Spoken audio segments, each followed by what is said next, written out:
Hello everyone, my name is Zhongqi Xu.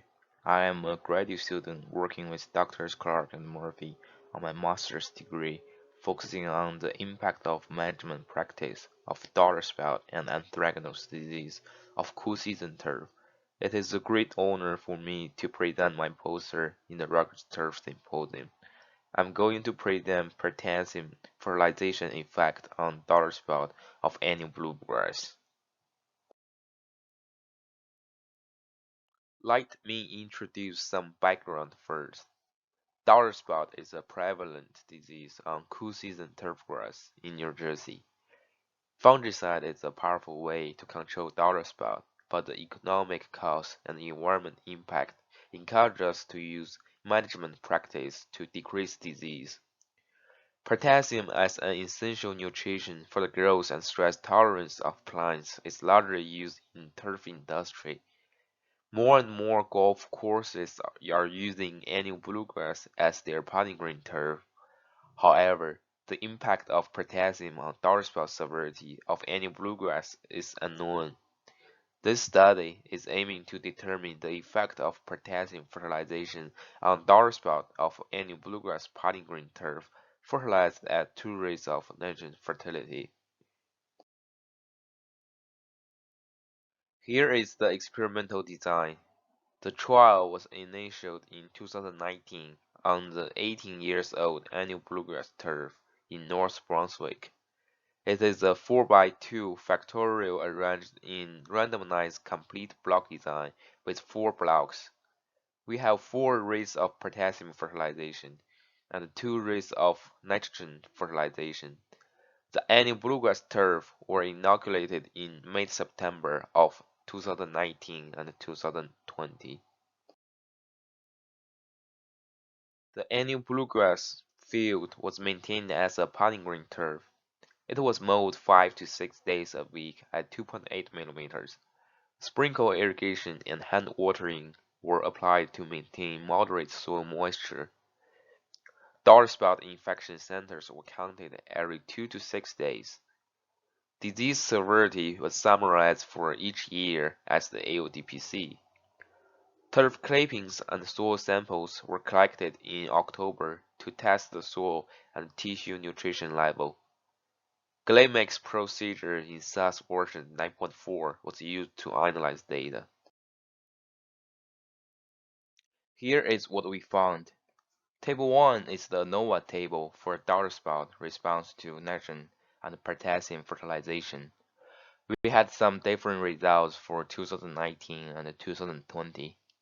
Nitrogen rate did not affect daughter spot in 2019, but it did influence disease in 2020.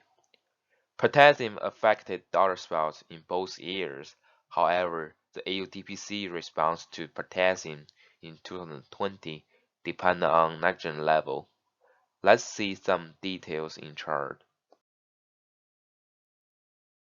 Figure 1 is the development of daughter spot infection centers affected by 2 nitrogen rates during 2019 and 2020, with date on the x-axis and the infection centers on the y-axis. The blue lines stand for year 2019 and the red lines stand for year 2020. From the blue lines, we can tell that the disease trends were very similar between the two nitrogen levels. And from the blue circle, we can illustrate that AUDPC was slightly higher for nitrogen every 28 days, but did not have significant difference in 2019. From the right lines, we can see that the plots applied by nitrogen every 7 days had more disease compared to the plots applied nitrogen every 28 days. From the right circle, the AUDPC was higher when the turf was fertilized with nitrogen every 7 days, and there was significant difference. However, this response was influenced by potassium.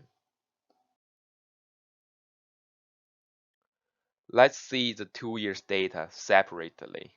Since there was no interaction effect in 2019, so we created the figure 2, which is the AUDPC response to the main effect of potassium fertilization rate.